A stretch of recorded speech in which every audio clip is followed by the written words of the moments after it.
Hey, Sal. Hank, what's going on? We haven't worked a case in years. I just bought my car at Carvana, and it was so easy. Too easy. Think something's up? You tell me. They got thousands of options. Found a great car at a great price. And it got delivered the next day. It sounds like Carvana just makes it easy to buy your car, Hank. Yeah, you're right. Case closed. Buy your car today on Carvana. Delivery fees may apply. It's football season, and you can now get almost anything you need for game day delivered with Uber Eats. What do we mean by almost? Well, you can't get a running back delivered, but you can get baby back ribs delivered. A strong defense? No. A strong deodorant? Yes. A six-pack of abs? Nope. Six-pack of beer? Yes. Get almost anything for game day delivered with Uber Eats, official on-demand food delivery partner of the NFL. Order now. Alcohol 21 plus and in select cities. Product availability varies by region. See app for details. Amateur Traveler, episode 977. Today, Amateur Traveler talks about the home of Paul and the birthplace of Abraham, ancient monasteries, and one of the world's oldest known megaliths, as we go to southeastern Turkey. This is Chris Christensen from Amateur Traveler. Let's talk about Turkey. I would like to welcome to the show Mark Michael from rambleswithmark.com, who has come to talk to us about Eastern Turkey. Mark, welcome to the show. Thanks. It's great to be with you, Chris. What's your connection with this region? So I first got excited about this region as a college student. I read a book called From the Holy Mountain by the historian William Dalrymple, who followed the track of a 7th century monk who visited a lot of the monasteries in this region at that era. And he went back and traced it and told the stories of the communities that are still living in these places. And so for years, I've wanted to go there, and then just was able to go last summer. And it's a fascinating place. It's an ancient land in a way that few places seem, certainly in Europe and the Middle East. I say it's a place where you can eat a meal, and the meatball they serve you, they'll tell you, was invented by Abraham. And the dessert, the pancakes with walnuts, that came from the Hanging Gardens of Babylon. So it's just such an ancient place. And I've done a lot of pilgrimages to Christian sites, usually associated with the New Testament or the early church. But a lot of the places on this itinerary are Old Testament places tied in with Muslim legends about the prophets of the Old Testament. Right. So it's just you're going back in time another degree. And many of the places in the Near East that an American tourist might want to visit are just off limits at this point. You can't go to Iran. You can't really go to Iraq, Syria, even Israel now. But Eastern Turkey is wide open for business and has good roads, helpful people, and it's relatively low cost, though the inflation has been hitting in the last 2 years since the president of Turkey decided he would adjust the interest rate on his own. That's not advisable. But it's also an area in the midst of transition. So the Turkish government over the last several years has been introducing something called the GAP project, which means the Southeastern Anatolia project. So they call it Southeastern Turkey. But it's this series of 22 hydroelectric dams on the Euphrates River. And it has all sorts of accompanying initiatives to develop the agriculture, the tourism, the infrastructure. So this is an area that's changing very rapidly. And I saw signs of that throughout my journey. And so if you want to see it in its ancient mode, I feel like you need to go soon. And if you go, you might have some advantages in terms of the infrastructure is much better now than it would have been even 5 or 10 years ago. It's on that transition where as a traveler, you feel like you're going out and having an adventure to this is on every package tour route. So this is the time to go. And I think that's part of what drew me is it really did feel like an adventure, that I was a traveler, not just a tourist. I traveled for a week and I only met one other native English speaker. Most of the tourists in this region are Turks, maybe to some degree people from other parts of Western Europe. But it's still fairly undiscovered, though I don't think that's going to be the case for very long.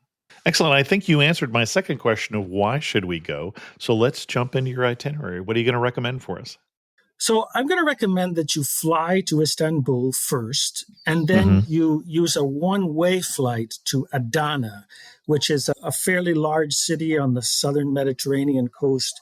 You could see a few things there if you wanted to, but I would then rent a car in Adana and drive slightly west to Tarsus. That's going to be the starting Okay. point. And you're going to want to get a one-way car rental from Tarsus to the end where you maybe fly back from Mardin or Şanlıurfa. There's several flights a day back to Istanbul. Turkish Airlines has quite low-cost one-way local flights, and it's a really convenient way to fly, way to travel. Well, and you said you were going to talk about Old Testament sites, but Tarsus more associated with somebody we know from the New Testament. That's right, exactly. So it's probably most famous as the birthplace of St. Paul, but it's a 6,000-year-old city. The local people say that it's the burial place of Seth, the son of Adam and Eve. So that gives you a sense of the age we're talking about here. Alexander the Great was there. It's where Anthony and Cleopatra fell in love. So there's a whole classical history in this city as well. And it's a fairly small site, so I feel like it's a good place to start as you want a half-day travel as you're recovering from jet lag. You can go to St. Paul's home, they call it. There's a well there. That's the center of the site. You find that a lot of these Muslim and Christian sites in this region have either wells or caves in wells, or this is the thing that marks the spot for them. There's also a handsome 19th century church dedicated to St. Paul that's on the site of a very ancient church that was there before. But they also have something called Cleopatra's Gate, which is the remnants of a triumphal gate that dates back to Cleopatra's time. And there's an impressive, the Ulu Jami, the Grand Mosque, that has lots of spolia, so pieces of ancient cornices and pillars and things built into it. And there's also a mosque that is what Muslims believe to be the tomb of Daniel the prophet, the Maqam Sharif Jami, that's also there in the city. So you've got a series of sites you can visit. Part of the ancient street is excavated, but it's probably 2 hours of wandering around in the afternoon before you settle down and have a relaxing evening, your first night. This is, as I say, a place with some wonderful religious pilgrimage sites. There's also a wonderful Bedistan, one of these covered markets that's associated with the Ulu Jami, the ancient mosque of the city. This is a great place to try Adana kebab. Every community, every city in Turkey has its own kebab. This is one of the famous ones. It's a long, skinny, spicy kebab, though I do not encourage the local practice of drinking shalgam with it, which is pickled turnip juice. I think it's an acquired taste. And you can also get some wonderful künefe here. This is a famous dessert of this region. It's a sort of shredded phyllo with the mozzarella cheese and a syrup. It's just delicious. So I think it's a nice place for a lovely meal at the end of your long flight. And I would suggest staying. There are several of these boutique hotels throughout this area. And boutique hotel in Turkey does not mean super expensive in this region, but they're usually built in an old Ottoman mansion. Some of them have lovely open courtyards. Some have the old rooms with the divans and the braziers in the middle. You're talking probably $75 a night for a double room. It's very affordable and quite interesting. The only challenge throughout this trip, if you're driving, is figuring out where you're going to park, because most of these city centers, they're pedestrian zones. But if you call the hotel ahead and you make arrangements, maybe you have somebody meet you and help you, show you where to park. That's going to save you a lot of hassle and frustration with that. Okay. So the next day, I suggest you do what I would call a Cilician ramble. So Cilicia is the name of this region. And you're going to make your way from Tarsus down to Antakya, or Hatay is the other name by which they call this, ancient Antioch. So again, one of these great cities of the ancient world. And so there are a couple of spots along the way, and this may seem like a little bit of a full itinerary, but one of the things about these ancient sites is this is not a heavily curated area. If you go to a castle, you're just walking in, you're using your imagination, maybe a little bit of a guidebook. It's not as if there are museums and the whole apparatus. These are largely ancient sites where you're using your own imagination to reconstruct things. So they can be fairly quick stops. But we're going to be headed in a southeastern direction. And your first stop is going to be a place called Anazarbus, or Justinopolis. This was the capital of Cilicia in the early Byzantine period, built in the 6th century by Justinian and destroyed in the 14th century by the Mamluks. But it's an extensive excavation of this Byzantine town. It is the world's longest preserved ancient street, which I almost drove onto accidentally because I was just driving a lot through the goat paths, and I'm like, oh, there it is. It's right there. But it has an impressive ancient gate and some ruins of the Byzantine Forum and churches. And there's a very impressive Acropolis, upper city, that has the ruins of a Crusader castle on it.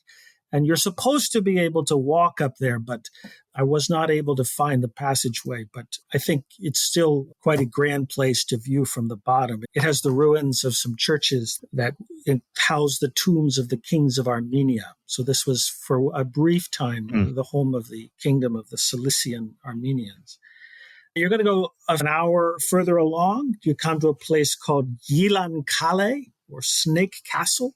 This is a 12th century Armenian castle that was important for control of these mountain passes. This is right on the region where the Turkish interior, which is quite steep, there are passes that then go down to the Mediterranean coast. And this is a great place to visit. It's like these great castles you might visit in France or Germany. And it has wonderful views of the Cilician plain from the top. The local legend is that it was the home of the Shamaran, which was a half-woman, half-serpent who was queen of a subterranean paradise. You need to be looking for the Shamaran as you're exploring the regions. Okay. Yeah. The next step is to drive around Musa Dagh. This is Moses Mountain, which is a commanding large mountain in this region. It's famous for a battle between the local Armenians and the Ottoman Turks during the Armenian genocide in 1915. It was the only victory of the Armenians in the Armenian genocide because they had some help from the French Navy. And there's a famous movie called 40 Days on Musa Dagh that kind of tells the story of the siege there. But this region actually was not part of Turkey until 1939, which is part of why it has a larger Christian population and it's heavily Arab speaking. It had been part of Syria before that. And this is also why it has the only Armenian village in Turkey, Vakifli, which is on the slopes of Musa Dagh. So on your way around Musa Dagh, your first stop is the Yunus Satunu with the Jonah Pillar, which is believed to be the spot, according to the local Muslims, where the whale spit out Jonah after his 3 days and 3 nights in the belly of the fish. Okay. And sure enough, it's a straight shot to Nineveh over in what's now northern Iraq. A long walk, but could have been. We don't know.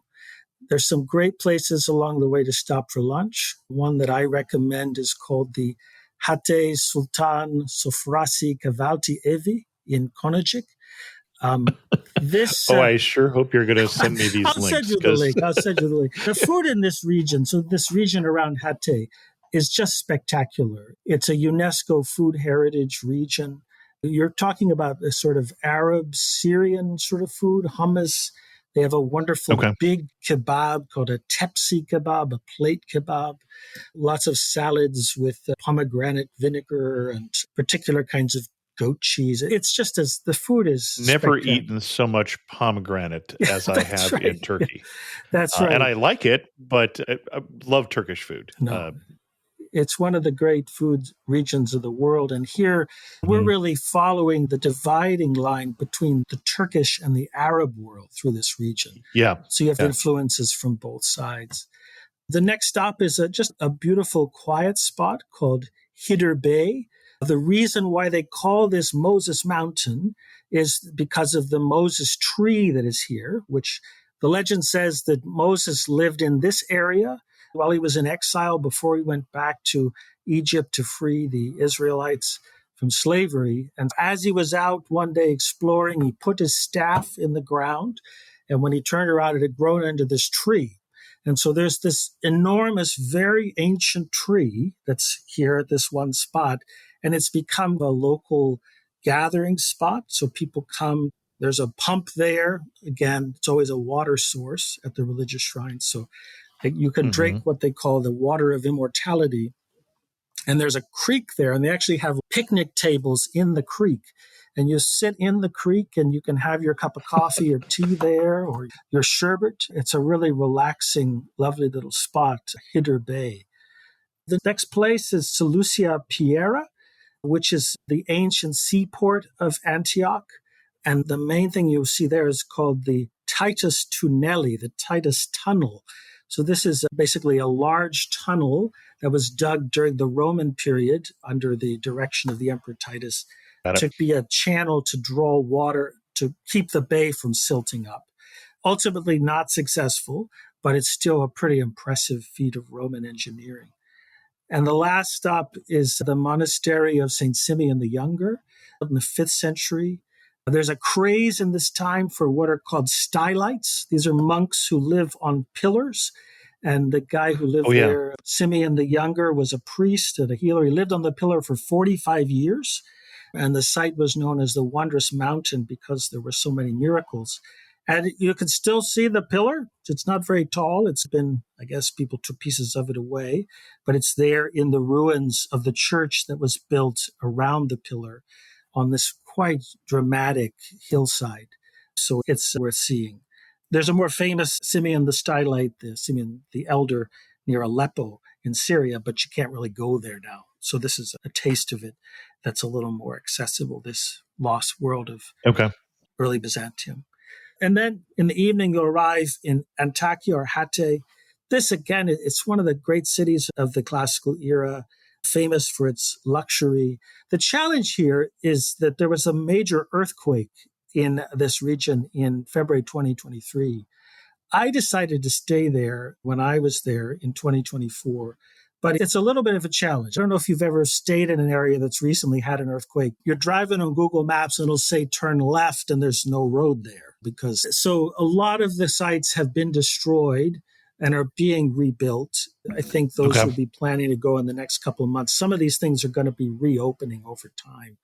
I would say that the people were so grateful that I had come to stay there. I had a really interesting chat with the person I had dinner with. My waitress said that at this point, which was about 15 months after the earthquake, I was the first American that she had seen at the restaurant in that time. And they welcome the tourists coming.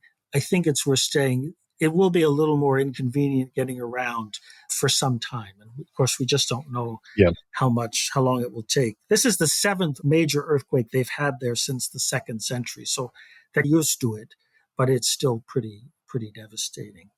If you're going to stay there for the night, the next morning, you should go down to the Long Bazaar for breakfast. So the Long Bazaar is this famous shopping district where they have set up some food stands, again, because of the food heritage of the city being so important.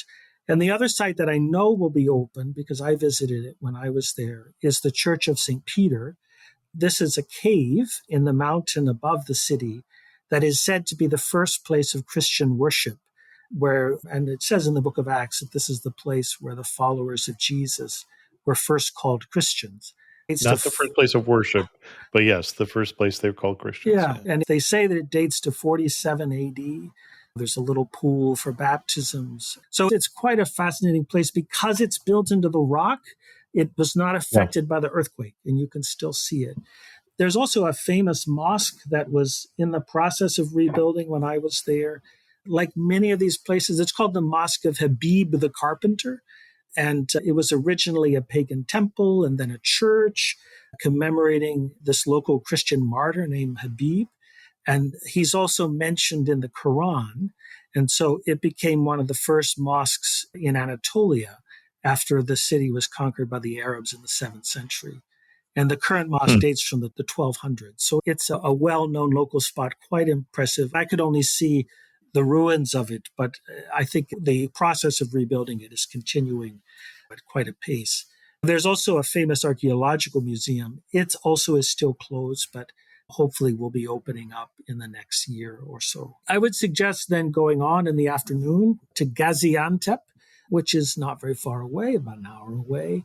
This is the place said to have the best food in Turkey and more sweet shops. By the people of Gaziantep, By the people of Gaziantep. Right. We had a Turkish exchange student from Gaziantep there, I believe, that he did say that, yes. They call the pistachio the Gaziantep nut in Turkish. Yeah. So this is especially famous. Everything is going to be green with pistachios. Exactly. So if you love pistachios, this is your city. This is the place to go. My one practical recommendation for Gaziantep is try to find a place to park where you're not too close to the middle of the city, because this is the one place where I had a little fender bender on my travels. Just because the streets are very narrow, lots of one-way streets. It's challenging to get around. Bayrak is the local soup. It's a lamb and garlic soup, very good. This is a place for baklava or katmer, which is basically baklava with cream, which is pretty amazing stuff. It's the breakfast. And pistachios. And pistachios, lots of pistachios. This episode is sponsored by Rocket Money. Rocket Money is a personal finance app that helps you find and cancel your unwanted subscriptions, monitors your spending, and helps you lower your bills so you can grow your savings. I'm not sure if you know, but before I retired, I was a director of engineering for a large bank/credit card company working on financial planning tools. And so I needed to know what was available. And Rocket Money was one of those tools that was doing things we weren't. With Rocket Money, you connect it to your bank accounts and it monitors your transactions. It looks for things that you are spending that are subscriptions. Have you ever had where you're paying for a streaming service and it's been a year since you've watched it? I hate that. And this is a tool that helps you fix that. Not only that, but when you discover that you're subscribed to something, you can often fix it in the Rocket Money app with just a few clicks. You don't have to pick up the phone and you don't have to call them. It also automatically categorizes your expenses, helps you keep track of them, and other cool stuff. Let Rocket Money help you reach your financial goals faster. Join rocketmoney.com/traveler. That's rocketmoney.com/traveler, rocketmoney.com/traveler. And thanks to Rocket Money for sponsoring this episode of Amateur Traveler. Now that the holidays are over, you might be feeling like you've got a big spending hangover. The drinks, the holiday foods, the gifts, it all adds up. Luckily, Mint Mobile is here to help you cut back on overspending on wireless this January with 50% off unlimited premium wireless. All plans come with high-speed data and unlimited talk and text delivered on the nation's largest 5G network, possibly the network you're paying more for right now. Use your own phone with any Mint Mobile plan and bring your own phone number along with all your existing contacts. If you could get the same coverage, why would you pay more? This January, quit overspending on wireless with 50% off unlimited premium wireless. Plans start at $15 a month at mintmobile.com/traveler. That's mintmobile.com/traveler. Limited time offer, upfront payment of $45 for 3 months, $90 for 6 months, or $180 for a 12 months plan required. $15 per month equivalent. Taxes and fees extra, initial plan terms only. Greater than 50 gigabytes may slow when network is busy. Capable devices required. Availability, speed, and coverage varies. See mintmobile.com. And thanks to Mint Mobile for sponsoring this episode of Amateur Traveler. There's also a wonderful museum here called the Zeugma Mosaic Museum. So this is one of these GAP project new museums. It's just gone in the last 5 years. Did you see this? Okay, I visited the Zogma Museum and I was there 15 years ago. So I think it's been expanded and maybe relocated, but it has 35 mosaics in total. Many of them were unearthed in the process of building these dams on the Euphrates because the surrounding land would be washed away and they would emerge. And it's a really well laid out museum, lots of plexiglass walkways so you can get close to the mosaics, but you're not damaging them. And they have the ones at Zeugma are extremely impressive, but there are also ones from earlier and later and some statuary. But it's really, I think, one of the best museums in Turkey. The museum there, and I heard it pronounced Zogma, so I'm going to say that, but I don't know how to pronounce it, is basically the Roman city of Zogma was the easternmost city in the Roman Empire. That's right. But is now under one of those reservoirs. So they took everything from there that was salvageable, including, as you say, these giant mosaics, but also the small mosaic that they think may be Alexander the Great that you often see in the Turkish tourism brochures. That's right. Is in that museum That's in exactly there. right. So. Yeah, it's hard to tell if it's a man or a Man woman, or woman, but yes. has this really evocative eyes. This young person. Exactly. The city of Zogma was raided very quickly by this barbarian raiders from the east, and so they basically all these villas, the walls were collapsed, and nobody went back to look at them. And this is why these mosaics were preserved. Well, and you can go back in the archives for Amateur Traveler, and I know Mark knows this. If you go way, way back, you get an archive of my trip to Gaziantep and then also to Şanlıurfa, which we'll talk about in a little bit, I suspect. And I visited because I was visiting the home of the Turkish exchange student we had. And so that's covered in an episode from long ago in Amateur Traveler lore.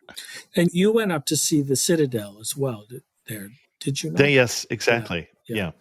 So there are some interesting sites downtown in Gaziantep. There's a Christian quarter that has some old churches turned into mosques and some impressive medieval houses. But that museum is, I think, really a thing to see in that city. I also had visited right after my first time in Istanbul, and I'd been in the Grand Bazaar in Istanbul, where, of course, everybody's trying to sell you a carpet in your native language, and English is not a problem. And then visiting Gaziantep, I was visiting with the father of my exchange student, his whole family, and no one in the markets was pitching me anything because they did not speak English. No. And they were all pitching his father in Turkish. And it's just a very different thing. You're not in a major tourist area, although tourism is coming to Gaziantep because of something very significant that happened since I was there. Yeah, I think it is. Tourism certainly increasing, but it's still most of the things being bought and sold in the bazaars are food for local people, every household goods. It's not the crafty stuff, a lot of which in Istanbul, of course, comes from China. It's not local anyway. So I was told that the best carpets come from Gaziantep. That's what the Gaziantep. Oh, yeah. There are so many places that the best carpets in the East come from. It's one of those things, like who makes the best baklava? It's hard to say. Yeah. You're going to keep pressing east, and I'd suggest then staying the night in Şanlıurfa for a couple nights, because there's a number of really interesting sites around there. If you have time, you can actually stop at Zogma on the way and catch a boat up to see the Rumkale. This is a Byzantine-era fortress on the Euphrates that was the seat of the Syrian bishopric. It's being restored. You can't actually go inside it, but it's a beautiful place to see from the water. Maybe a sunset cruise if you have time for that before you head on to Şanlıurfa. So, and as I say, I would base myself for a couple of days here. Şanlıurfa, the ancient name was Urfa. In the Hellenistic period, it was called Edessa, after a city in Macedonia. Today, the Turks call it Şanlıurfa, which means glorious Urfa because of its role in the Turkish War of Independence. But I stayed here in an old konak. A konak is an Ottoman-era mansion, and there are quite a few of these beautiful old mansions near the center of the city. This is a very ancient city settlement here from about 9,000 BC. And the local Jews and Christians and Muslims all believe that this was the birthplace of Abraham, that this is in the book of Genesis. And so there's a number of spots here that are associated with Abraham that are interesting to see. Though the people of Iraq would take exception to that. They would take exception to that. That's right. Again, with all these places, there may be multiple different places. But, it's so difficult. Yes, absolutely. Yeah. And this is when you're here, you're basically in that Fertile Crescent region that stretches on into Iraq. And this is actually something that's so fascinating about this GAP project. And I saw it especially when I went a little further on to Haran. When we learn about the Fertile Crescent in grade school, they tell us that really civilization began with the creation of those irrigation channels that allowed large crop farming to happen. Those irrigation channels silted up in the Middle Ages, and this region between the two rivers became a desert But now they're reintroducing large-scale irrigation systems. And this part of the world that was so fertile in antiquity is growing crops once more. You would see cotton being grown on these irrigation systems throughout this region. But back to Urfa. One thing to note about this is, though it was originally an intensely Christian and there was a large Jewish population, it was a real melting pot, it's now an entirely Muslim city. My hotel keeper in Antakya said, "Oh, you're going to the God city." So this is a place where women... City of the prophets. Yeah. Yeah, women are going to want to dress conservatively. They don't sell alcohol in most restaurants. And it's also a famous city for food. They have their own kebab, which has onions instead of peppers, so it's not as spicy. And the chig kufta, which it used to be a raw meatball, but now they make it with bulgur. But this is the one that they say that Abraham threw together when he was entertaining guests. And then they have the tadlisi, which is a crepe or a pancake stuffed with walnuts with honey on top, molasses on top of it. So it's a famous food place. And they have these evenings, they call them Syria nights, and they're evenings of music and dancing and poetry recitation that are an important part of the tradition of the city.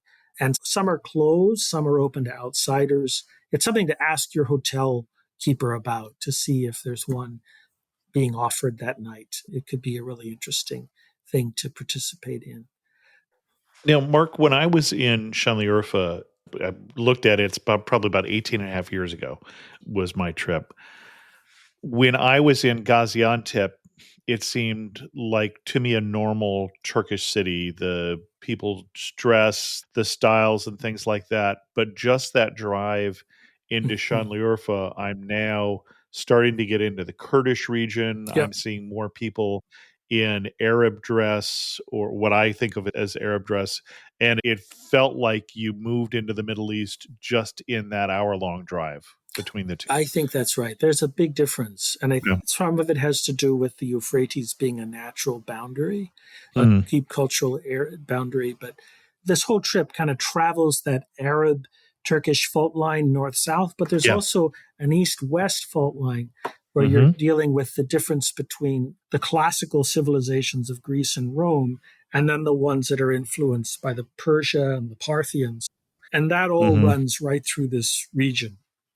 This has always been a border region. But in terms of contemporary Turkey, it does certainly feel like you're going more into the Middle East. You start seeing camels. You don't see many camels in Gaziantep, but you will see them. No. Lots more donkey carts, things like this around. And you're only, I think it's 25 miles or so from the Syrian border. That's exactly at this point. Because when I was there, it was during the war. Right. So I was safely ensconced in Gaziantep or Urfa, but basically, sorry, I said the Syrian border. You're close to the Syrian border, but you're also close to the Iraq border. That's right. And I was there during the Second Iraq War. Yeah, so the State Department recommends that you not get within 10 kilometers of the Syrian border. I actually didn't follow that recommendation a little further on and was fine. My hotel keeper told me that, there's no troops within 100 kilometers of the border. Since then, the Syrian regime, the Assad regime has collapsed and the new regime is more Turkish friendly. So I think it's probably even safer in this region than it's been in a long suspect time. You're correct. Yeah. But just a little bit about what to see in Urfa, and I expect you saw lots of these sites when you were there years ago. But the major feature of the city is this place called the Pool of Abraham, which I just think it's one of these incredible survivals. If you think about all these different cultures that have dominated this region, this is a series of pools that are filled with carp, these enormous carp fish. And we know that this pools date back at least to the 4th century BC, when the area was associated with the cult of Atargus, who was a Syrian goddess. The Muslim legend is that Abraham had a confrontation with Nimrod.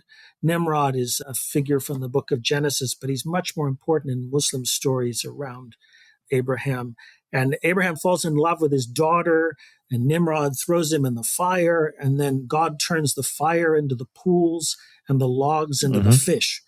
Or the other legend is that there's these 2 pillars on the Acropolis, and that Nimrod kind of slingshotted Abraham off of the Acropolis down into the lower city, and God broke the fall by creating these pools. But the fish here are supposed to be sacred. Don't ask for fish when you're in Shanli Urfa, because people would be highly offended if you were trying to eat the fish in the pools. But Okay. they're lovely. I don't know if that's clearly not Muslim doctrine, it's cultural practice, but there's still a reverence for the fish. People, you can buy the little fish food and feed them. And it's just a lovely place to have a cup of tea. There are all these little tea houses along the edges of them and to stroll. And to me, it's just amazing that here are these pools and they've been here for at least 2,500 years. And there's so little that has survived in that way over such a great expanse of time. There's a mosque here called the Maqam-e Ibrahim Mosque. This is the houses the cave that is believed to be the birthplace of Abraham. You can go and see this cave. Up on the citadel, there's some wonderful views of the city at night. I don't know if you did that when you were there, but Not at night, no. yeah, it's a beautiful sight to see things lit up. There's also an excellent archaeological museum here that was built in situ over a Byzantine villa that was discovered a couple of decades ago. And one of the things that it has that's really interesting is a replica of one of the temples at Göbekli Tepe, which is a place that I'm going to suggest you go the next day. You can't actually walk around in the temples because they're such important archaeological ruins, but you can when you're there. So it's one of those things where you can get a sense of the place a little more clearly if you're within a model. And then when you see it the next day, you go really well prepared to understand what you're seeing. Also a great bazaar in Shanli Urfa, all sorts of household items. It's like you said before, they're not really interested in you as a tourist. They're interested in selling to the locals, but you get a real sense of the color and the haggling back and forth that happens in these places. And then on the outskirts of the city, there's what they call the Tomb of Job, the Hazreti Ayub Sabir Makami, which is believed to be the place where Job lived in his sufferings. And there's a spring there that the Muslim legend is that God made a spring to spring up, and then Job washed himself in the waters and his boils went away. So you can go there and have the water from the spring there as well. Fascinating city. It's just such an ancient place. And so I'd say the next day you want to go to this place, Göbekli Tepe.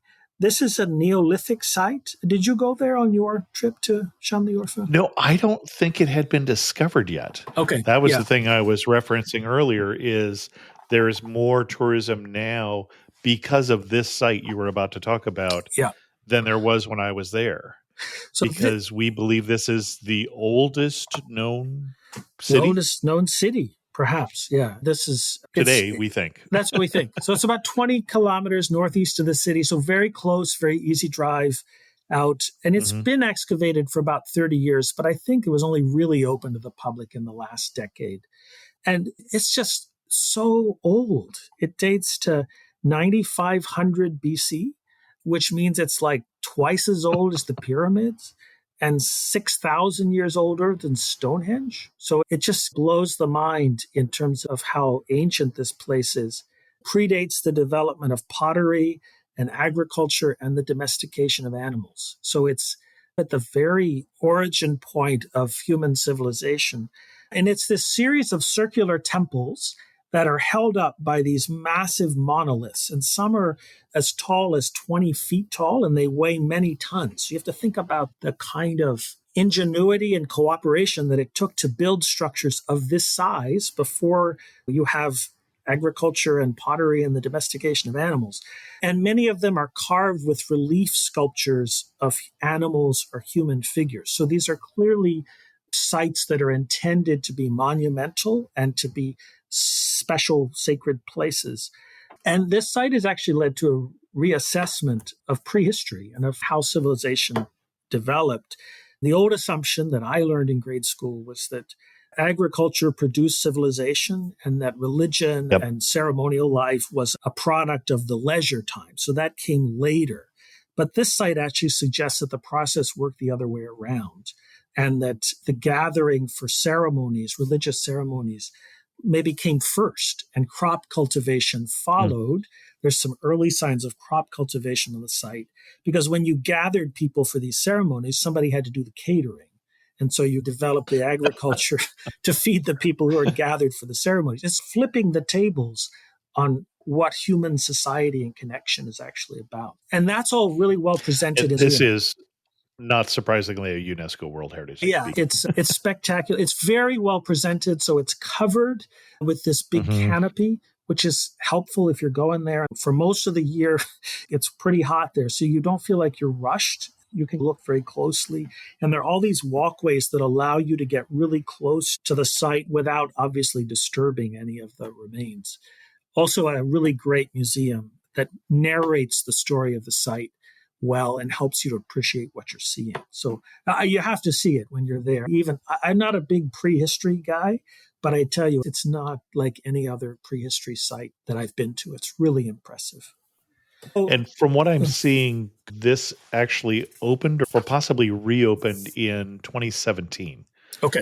After my trip. So. I think they were really just excavating. And by 2017, it was to the point where they felt like they could welcome people in. And they had protective structures and visitor access infrastructure put in place so they could let people in, and still preserve it, obviously. You mentioned being hot here. Yeah. When do you recommend we go to this region? Because we are talking a warm region. Yeah, so I was there at the end of May and the beginning of June. Okay. It was pretty hot. It was over 100 degrees Fahrenheit many days. Yeah, it's warm. So, and you don't dare want to go in July or August. Okay. Maybe May, September. It gets really cold here in the winter. And some of the sites like Nemrut Dai, which I'll talk about in a minute, it's going to be snowbound from October through April. You don't want to go in the winter months because there are places you can't see. So this is an ideal shoulder season destination. Okay. So let me say a little bit about Nemrut Dai, Nimrod Mountain. The same Nimrod is the big bad guy of Islamic stories of antiquity. So this is a mountain. And this is also one of these places that's becoming super famous really fast. My Turkey guidebook has a picture of one of the heads from Nemrut Dai on it. Yep. So it's a series of ancient monumental statues on top of one of the highest mountains in the region. And it's the greatest monument of the Commagene kingdom, which was this short-lived client state of the Romans that thrived for about 2 centuries around the time of Christ. So the people are they're Hellenized Persians. So they're from Persian ancestry. They speak Greek. They're empowered by the Romans for their role. This is a very typical cultural mix of this border region. Okay. So the whole thing is the tomb of this king, Antiochus I, who constructed a series of 25-foot-tall statues of himself, as well as lions and eagles, and these composite Greco-Iranian gods who are called Zeus Ahura Mazda and Apollo Mithras. And so they'll have Greek faces, but they'll be wearing Persian clothes. Again, this is very unusual. You don't see this sort of thing many places, but in this context where the kings wanted to emphasize both their Hellenized nature, their connection with that culture, and their connection with Persian culture, it makes a whole lot of sense. So there's also an astronomical chart there that has images of the heavenly body that suggests this date in 3rd century. That probably is when Antiochus was authorized to rule by the Romans. Starting the year with a wardrobe refresh, Quince has you covered with luxe essentials that feel effortless and look polished. They're perfect for layering, mixing, and building a wardrobe that lasts. Their versatile styles make it easy to reach for them day after day. I don't know about you, but I've gotten to the point where I'm tired of wearing clothes that don't make me feel good and look good. I'm tired of going cheap when I could go upmarket, and even better, doing it with Quince, where I don't have to pay extra for that benefit. It's sweater weather here in Northern California, and I'm wearing my Mongolian cashmere crewneck sweater today, which is oh so soft. Quince has all the staples covered, from soft Mongolian cashmere sweaters that look like designer pieces without the markup, to 100% silk tops and skirts for easy dressing up, to perfectly cut denim for everyday wear. Their wardrobe essentials are crafted to last season after season, and that is important to me. I'm looking for the clothes that I like to wear that don't break the bank, and Quince is giving me that. Refresh your wardrobe with Quince. Don't wait. Go to quince.com/traveler for free shipping on your order and 365-day returns. Now available in Canada too. That's QUINCE.com/traveler to get free shipping and 365-day returns.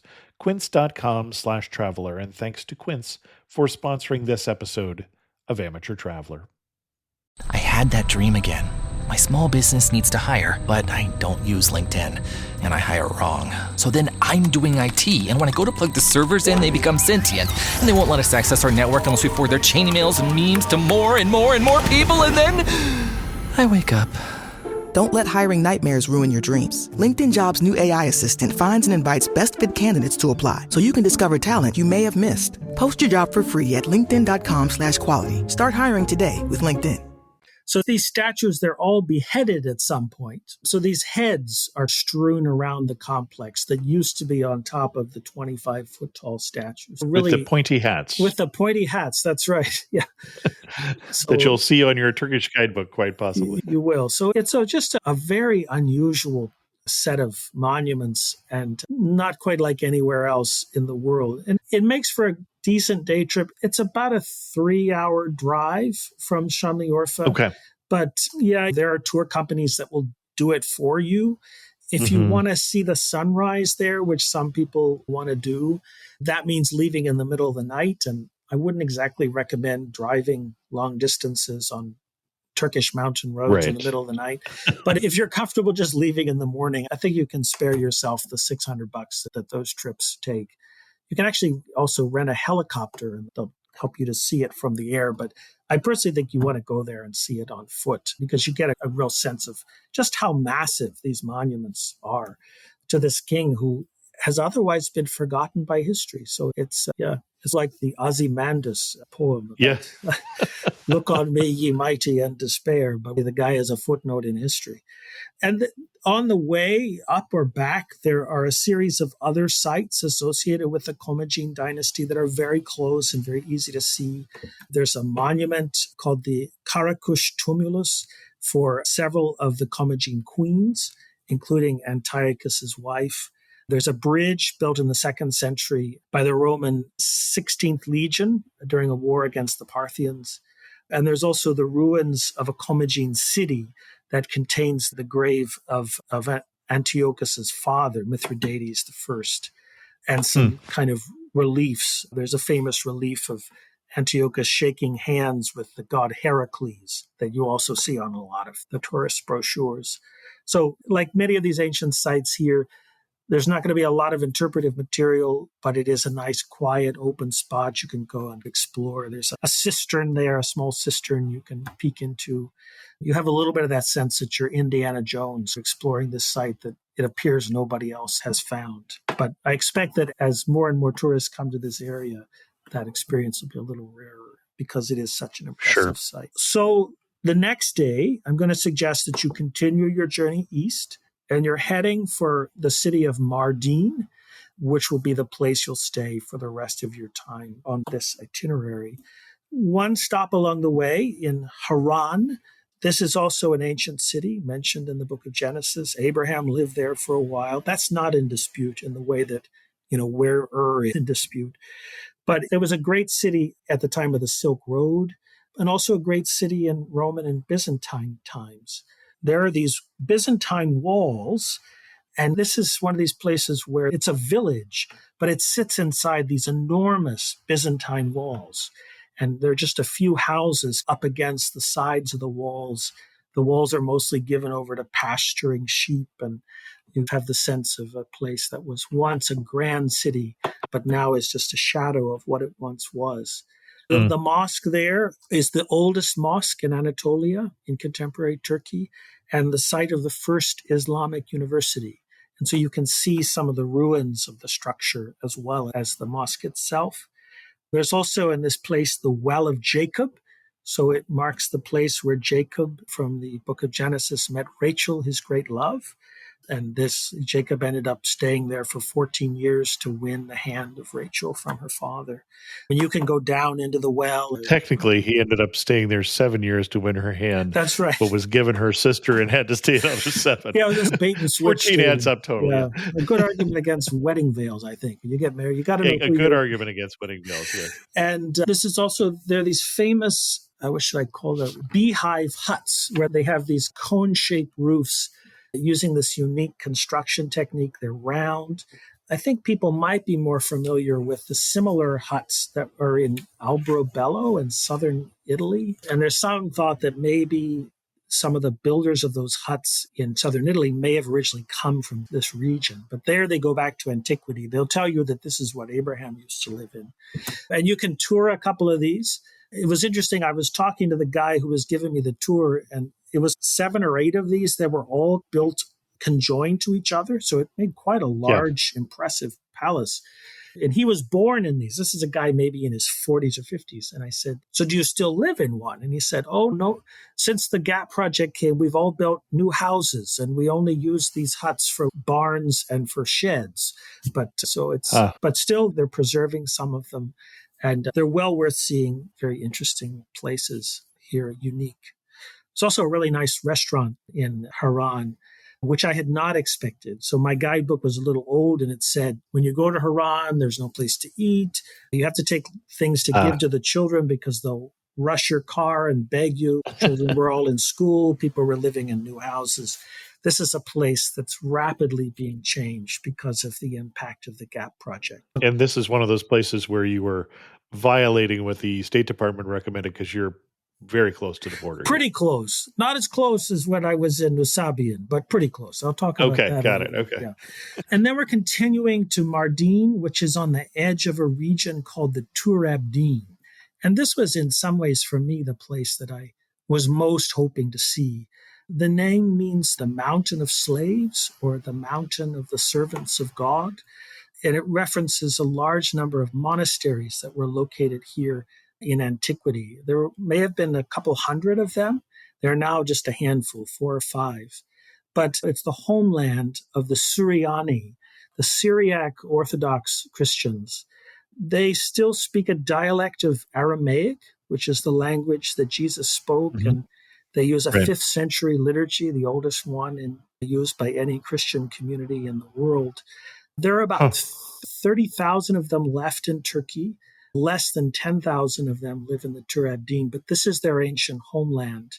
They were persecuted significantly by the local Kurdish population, say 20 years ago. So this is something that in From the Holy Mountain, William Dalrymple talks about this.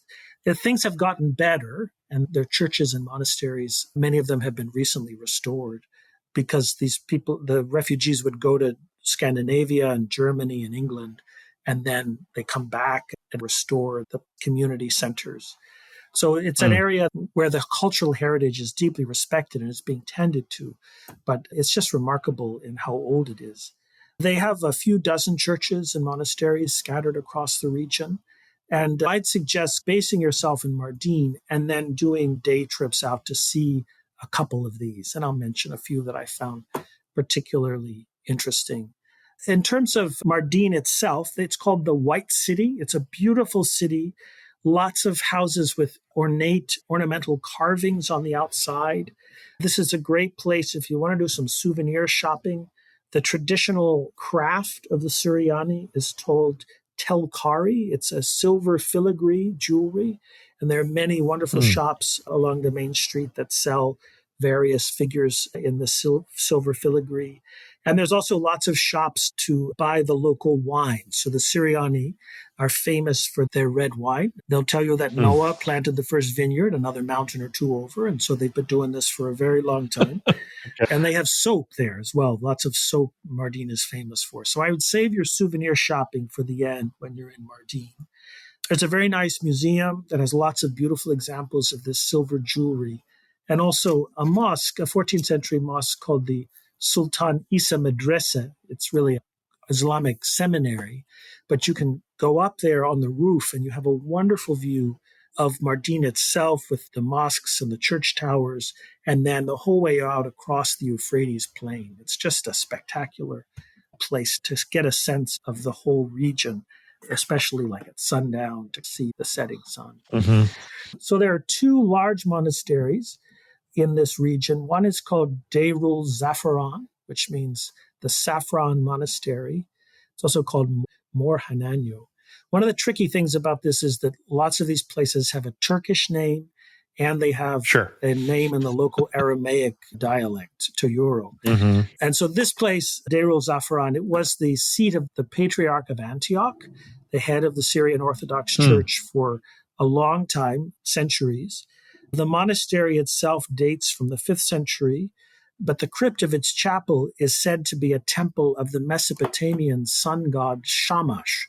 And that just gives you a sense of how far this all goes back.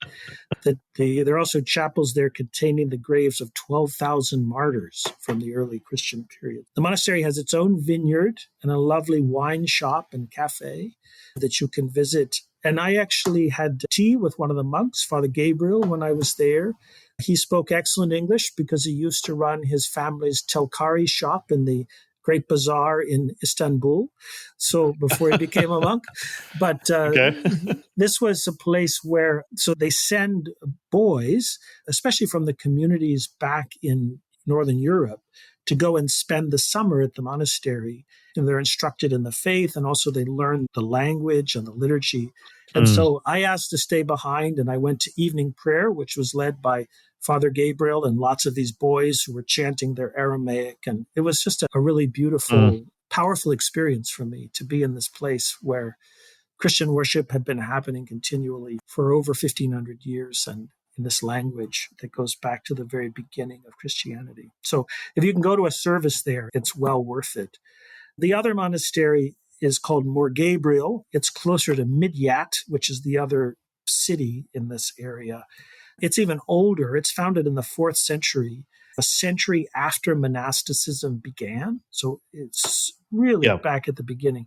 Built by... And in the very first century that Christian buildings start being built. That's right.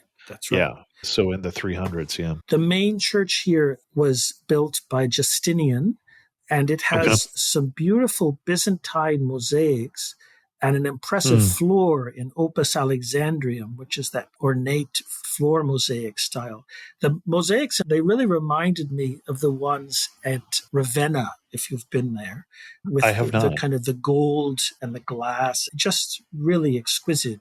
But again, in the middle of a tiny monastery, in the middle of the desert, it's an amazing discovery. And I think you can stay there for the night if you want to make advance arrangements. So it would be a unique place to visit and stay here. Also, as you venture out, there are a couple of churches I would recommend seeing. The one I found most impressive is at a place called Ha or Anitle, depending on which language you're using, the Church of the Mother of God. So they will tell you there that this is the very oldest church of them all, because they say that the wise men built it on their way back from Bethlehem to the east. All right. And so there were 12 wise men, they say, not 3, 12, and they built this church, and it's probably a converted Roman temple. So it's even older than the Christian era.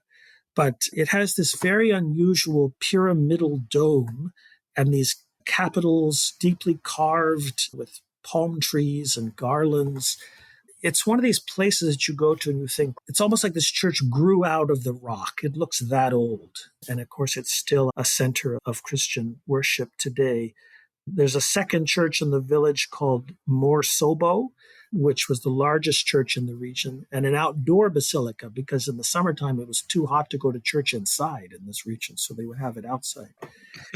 There's also a place called Mor Hadshabo, which is at a village called Ain Wardo, which looks like a fortress for good reason. This is the place where the Syriani made their stand against the Turks during their version of what they call the Syrian genocide, when the Turks tried to force them out. And they made a stand in this church and basically pushed the Turks back enough that they said, we're just going to let them alone. And so this is a place that matters deeply to them. You can still see bullets on the wall from the siege in 1915.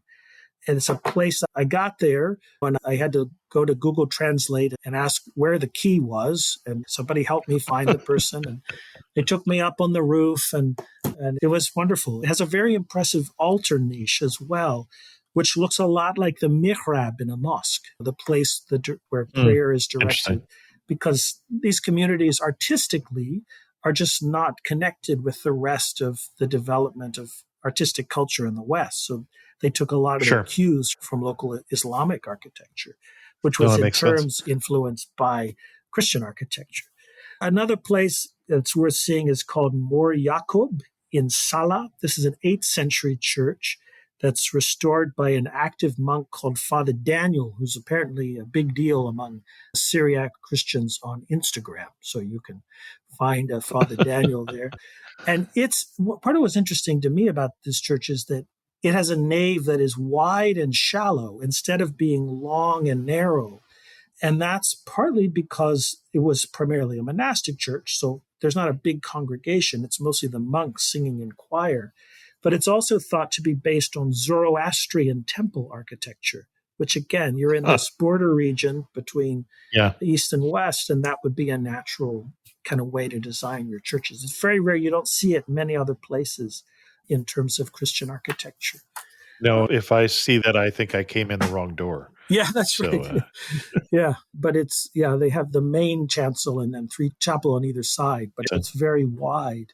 There's also a place called Mor Lazur, where there's a stylites pillar, and Mor Evgen, which is a hilltop monastery in the desert that's recently reopened. You could easily spend a couple days, but I think the 3, the one at Ha and the one at Ain Wardo and the one at Salah, these are the 3 that you really want to see. Yeah. I was going to ask. Thank you. And then last couple stops, I think it's well worth seeing the city of Dara. This is a Byzantine city that was a garrison town in the 6th century. Very impressive ruins. It has a large necropolis, a series of cave tombs carved out of the soft stone. Some have relief carvings and arches and columns. And it has cisterns, 2 cisterns. You've probably been to the cisterns in Istanbul. These are not as big, but they're quite impressive, and they're a similar concept because you're on the edge of the desert. Preserving water is vitally important. And parts of the forum and parts of the fortifications are also preserved. So that's the city of Dara. And the other place I recommend is Nusaybin, or ancient Nisibis. Now, this is right up on the Turkish-Syrian border. This was a famous center of culture in antiquity, the seat of the Nestorian church, the ancient church of the East. And again, I had to show my passport to some guards and things, but it seemed perfectly safe to me. The place to see is the Church of St. Jacob, which is the burial place of a monk named Jacob Bardeas, who's the spiritual father of these Syriac Christians. And the chancel is there, his tomb is there, in the midst of some ruins of what was once have been a massive monastic complex. And you can stand there by the church and you look across no man's land into Syria. And in no man's land are the gates of the ancient city, which are not restored. But yeah, you're only about 200 yards from the Syrian border at that point. So you're right up against it. So again, and I think you're based in Mardin for those last couple of days. And then when your week is finished, you can fly back to Istanbul and then home from there. So that's my recommendation for a week of exploring the ancient lands of southeastern Turkey. And Mardin, another UNESCO site. I suspect there may have been a couple others in there that we missed saying, but obviously very significant historical region. Before we get to our wrap-up questions, anything else we need to know before we go to this region? One thing I would say is that in terms of planning your time, the Turks do breakfast really well. So you probably remember this from your time there. If you like olives and cheese. Some of these, I think it's part of a feature of these boutique hotels. They bring you 25 little plates with various things. Sure, yeah. So it's a place where you can get yourself a nice hearty breakfast And then I suggest going as full as you can through the day in terms of seeing as many things as you can, and then have a nice meal in the evening.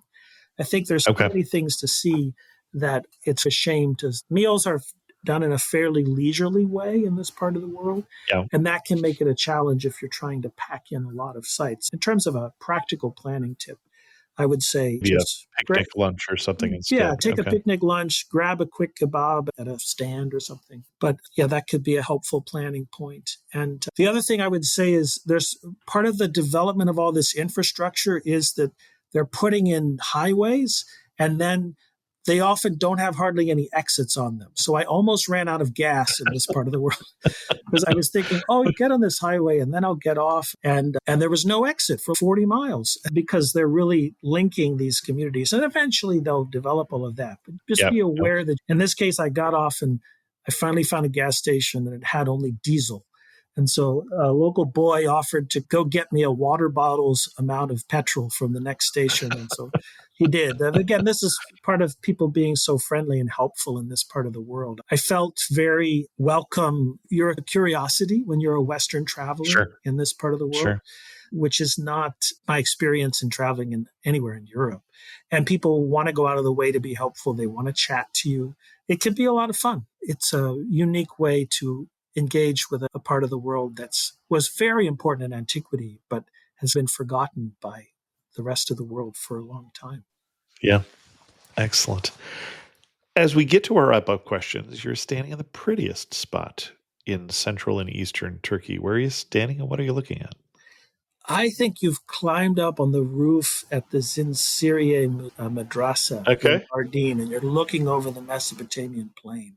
Or you're taking your first peek into the Church of the Virgin Mary at Ha and just seeing how ancient this church building is. Both just unforgettable experiences. I feel like you are ready for that question, Mark. Yeah. One thing that makes you laugh and say only in Eastern Turkey. I think only in Eastern Turkey can you have a meal where the first course was invented by Abraham and the dessert is from the Hanging Gardens of Babylon. That's an only in Eastern Turkey thing. I think you are right.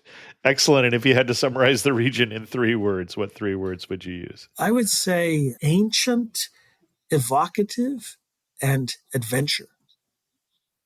Excellent. Excellent. Our guest again is Mark Michael, the man with 3 first names, but we didn't mention the other one, from rambleswithmark.com. And the reason it is rambleswithmark.com is you were a part-time tour guide. That's right. I do some historical tours. I'm based here in Washington, D.C. area, so I do day trips to historical sites around the city and out into the surrounding countryside. But I also publish a lot of my writing about international travel on that website as well. Excellent. And do you have a great article we should refer people to on this region of Turkey? I have 4 pieces about different parts of this region, but maybe my piece on the Tur Abdin is, at least to me, the most interesting. And lots of photos there to get a sense of seeing these places. And it's even more powerful than reading about them. Excellent. We'll put a link in the show notes so that people can more easily find your site and that article. Mark, thanks so much for coming on and sharing your obvious love for Eastern Turkey and what I found to be a fascinating episode. Thank you so much, Chris. It's great to be on the show. Are you a forward thinker? Then you need an HR and finance platform that thinks like you do. Workday is the AI platform that helps propel your organization, your workforce, and your industry into the future. Workday, moving business forever forward. Hi, I'm Karina Beamisturfer, host of Morning Cup of Murder, your daily true crime podcast. Yes, you heard me right, daily true crime. Every day, Morning Cup of Murder tells you a straightforward, short-form story about murder, true crime, cold cases, disappearances, serial killers, cults, and more. And I do that all in under 15 minutes. With over 3 years of stories and over 20 million downloads, the Morning Cup of Murder podcast has become a staple of so many people's daily routines. So, why not add it to yours? Stream Morning Cup of Murder everywhere you listen to podcasts, and remember, stay safe. A special thanks to the patrons of the show who help support Amateur Traveler financially, with a special thanks to Jens Ovstebo, and apologies if I screwed that name up, for becoming the latest patron of the show. If you're interested in learning how you can support Amateur Traveler, go to patreon.com/Amateur Traveler. I'm still looking for 2 people to sign up for the Uzbekistan-Turkmenistan trip in May. We have to get to 8 before we have a trip, and I am too short. So this would be a great time for you to decide to come with me to Uzbekistan. If you have any questions, drop me an email at chris2x@gmail.com. And remember, as we moved towards the 1,000th episode of the show, which is going to happen in 2026, the Lord be willing and the creek don't rise, I'm looking for feedback from you on the show. So go to amateurtraveler.com/1000 to tell me what you would change in Amateur Traveler and what you value. And with that, we're going to end this episode of Amateur Traveler. If you have any questions, send an email to chris2x@gmail.com, or better yet, leave a comment on this episode at amateurtraveler.com. And as always, thanks so much for listening.